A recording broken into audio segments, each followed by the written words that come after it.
Bonjour, bienvenue pour ce nouveau numéro de l'Hebdo. L'actualité cette semaine, c'est d'abord la politique et la suite des élections départementales et régionales. Le second tour qui avait lieu dimanche dernier a vu d'abord la réélection de Christelle Morançais à la tête des Pays de la Loire. Sa liste d'union de la droite et du centre a obtenu près de 46,5% des voix. Une nette avance sur celle de l'union de la gauche et des écologistes menée par Mathieu Orphelin. Christelle Morançais, réélue présidente du conseil régional ce vendredi à l'issue d'un vote des 93 conseillers régionaux réunis à Nantes. Évidemment, il y a des priorités. Pour moi, la première, c'est l'emploi qui reste ma priorité dans le contexte actuel. Il n'y a pas une journée où je n'ai pas une entreprise qui me fait part de ces difficultés de recrutement. Et donc, ça doit être le combat de travailler bien évidemment avec l'ensemble des entreprises, des branches professionnelles, des acteurs pour accélérer sur le volet des formations et surtout travailler sur les freins annexes à la prise d'un emploi, notamment sur la mobilité, la garde d'enfants ou le logement. C'est évidemment une charge importante, une volonté, un engagement pour travailler pour l'intérêt de l'ensemble de nos habitants et puis aussi participer à l'animation de l'ensemble de notre belle majorité élue dimanche dernier avec un score confortable. Autre élection, celle intervenue ce jeudi au conseil départemental. C'est Alain Leboeuf qui a été élu à la tête du département pour ces 6 prochaines années. L'ancien député et ancien maire de Roche-Servière, âgé de 57 ans, succède à Yves Auvinet, qui avait fait le choix de ne pas se représenter.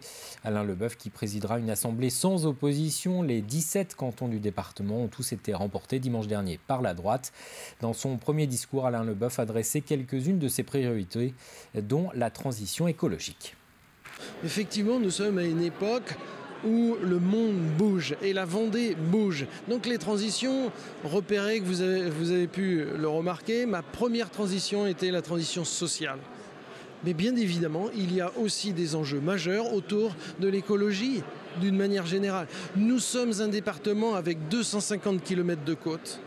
L'évolution climatique aura des répercussions sans doute encore plus nombreuses sur un département comme le nôtre que d'autres. Donc nous traiterons l'ensemble des projets sur lesquels la Vendée doit se concentrer. Dans l'actualité également, cette semaine, l'adoption de la réforme de la PAC après plusieurs mois de négociations.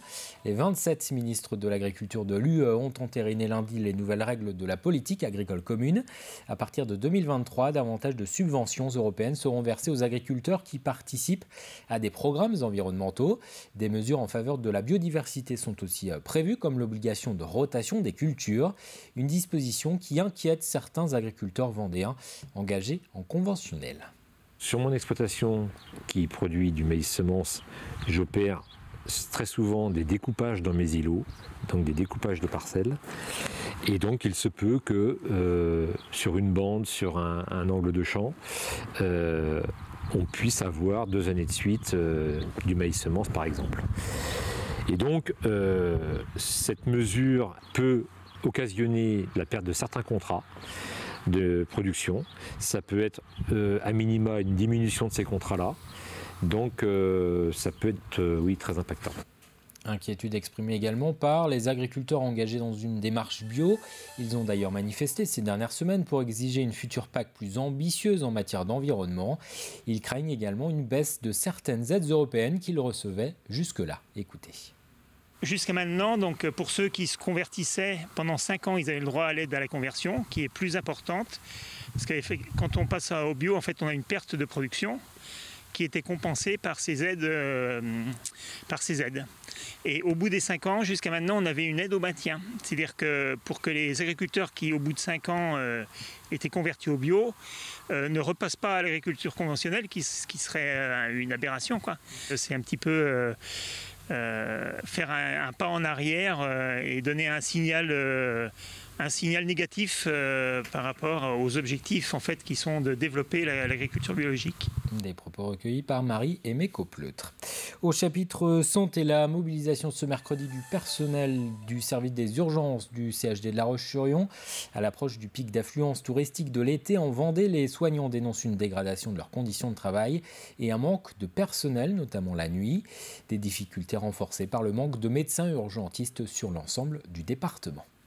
Des fois, les gens peuvent attendre un très grand nombre d'heures avant de voir des gens, parce que nous, on n'accepte pas au niveau de la sécurité des patients, on n'accepte pas non plus au niveau de la dignité humaine qu'on peut offrir aux gens. Et donc c'est pour ça qu'aujourd'hui, on fait cette action-là, pour pouvoir avoir un renfort nécessaire pour au moins prendre en charge les gens dignement, comme tous les ans des fermetures de lits l'été dans certains services. Donc on va avoir beaucoup plus de patients, avec un afflux massif de touristes cet été, et puis des conditions avec des procédures dégradées qui vont se faire parce qu'on manque beaucoup de médecins urgentistes. On ouvre une page économie. La deuxième édition du salon Fabriqué en France se déroule au Palais de l'Élysée ce week-end. Dans chaque région, plusieurs entreprises ont été sélectionnées pour exposer leur savoir-faire. Pour la Vendée, il s'agit de Dantec, qui commercialise le mini lave-vaisselle Bob, et de K-Line, le spécialiste des fenêtres implantées aux herbiers, affiche d'ailleurs une forte croissance depuis plusieurs années et recrute actuellement 120 postes sont à pourvoir. Reportage Grégoire de Châtillon. Opérateurs de production, conducteurs de lignes automatisées, mais aussi des postes en informatique, en marketing, le leader de la fenêtre en France recrute et veut le faire savoir.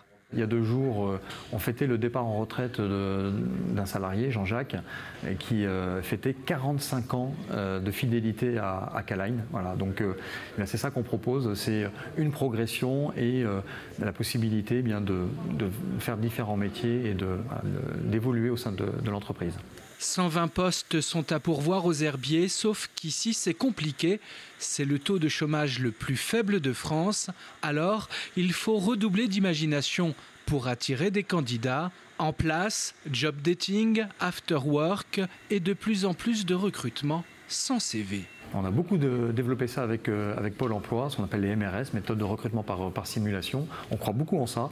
Tous les mois, nous avons des séances de méthode de recrutement par simulation, de manière à donner sa chance à tout type de profil.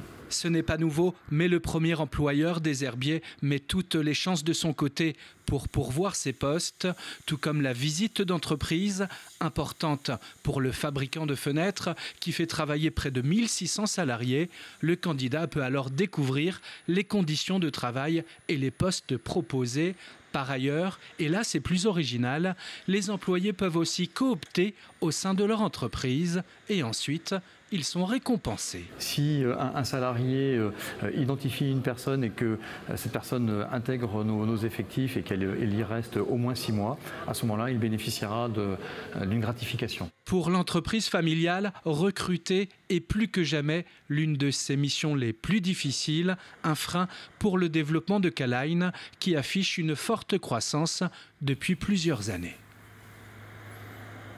Des entreprises vendéennes qui ne sont pas épargnées par la pénurie de matières premières constatée dans le monde. La crise sanitaire a affecté toute la production internationale. Et avec la reprise économique, la demande est forte, notamment en composants électroniques venus d'Asie. Des composants qui équipent les voitures, les téléphones ou encore les ordinateurs. Résultat, des entreprises vendéennes spécialisées en informatique commencent à voir leur activité affectée. Explication, Pierre Dalicieux. Dans cette société de prestation de services informatiques, le carnet de commandes est bien rempli, le travail ne manque pas, bien au contraire. Mais depuis quelque temps, les principaux soucis du co-gérant de l'entreprise sont les délais de livraison à ses clients. Tout est stocké ici, ça c'est vraiment le matériel qui est en partance pour aller chez les clients. Et là vous voyez par exemple sur ce bon de commande là, il y a 2 bornes Wi-Fi pour un client et il date du mois d'avril et pour l'instant on n'a toujours pas encore reçu les bornes Wi-Fi. Le client commence un peu à s'impatienter, ouais. Pénurie de matériaux, notamment de composants électroniques fabriqués en Chine, hausse des prix. Avec la crise sanitaire, trouver du matériel informatique en temps et en heure pour les clients devient quasiment impossible. Une situation compliquée pour beaucoup de prestataires comme ici. Ça m'est déjà arrivé en fait d'avoir des devis signés pour une quantité X de PC portables par exemple. Et entre la date de signature et le fait de passer commande, il y avait déjà plus de stock. Donc là le client m'a dit bah, tant pis je passe pas commande quoi. Donc obligé d'annuler la commande. C'est très rageant, c'est très énervant. Ouais. Donc il faut se réadapter, il faut réactualiser les devis très, très rapidement, mettre un coup de pression aussi au client pour qu'il commande tout de suite. Donc voilà, c'est beaucoup de pression. Ouais. Une situation que cette entreprise n'est pas la seule à connaître, loin de là, car l'économie repart dans beaucoup de secteurs et la demande est forte un peu partout. Une demande difficile à satisfaire dans l'informatique comme ici, mais également l'automobile ou encore les matières premières pour le bâtiment. La reprise, elle est là, effectivement. Beaucoup on continue d'avoir une activité. On a 2 gros points de vigilance, effectivement, la hausse des matières premières et les délais d'approvisionnement. C'est-à-dire qu'on a des ruptures sur certains produits qui pourraient nous faire craindre très prochainement, à la sortie de l'été, voire avant, à des fermetures d'entreprises, faute de matières premières, faute de marchandises, faute d'activité.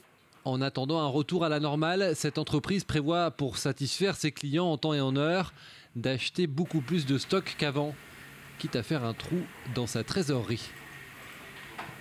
Un mot de sport, les organisateurs de l'Ocean Globe Race ont présenté cette semaine la prochaine édition de cette nouvelle course à la voile. Elle sera lancée en septembre 2023, 50 ans tout juste après la Whitbread. Il s'agira donc d'un tour du monde à la voile en équipage et avec escale dans les mêmes conditions qu'en 1973. Comme lors de la Golden Globe Race, les participants, dont le Vendéen Lionel Régnier ou la fille d'Éric Tabarly, Marie Tabarly, navigueront donc sur des bateaux anciens sans électronique à bord. Ce qui est très important, c'est que nous permettons à des gens ordinaires de faire un vrai tour du monde en équipage, de faire une vraie course. Alors qu'aujourd'hui, la voile s'adresse beaucoup aux skippers, uniquement professionnels. Quand j'ai entendu parler de la course au départ, j'ai pas du tout dit que j'y allais, parce que bon, faut quand même prendre la mesure aussi de ce que c'est, quoi. Là, on est bien, on est dans des salles, ouais, c'est une bande d'amateurs qui va autour du monde et tout.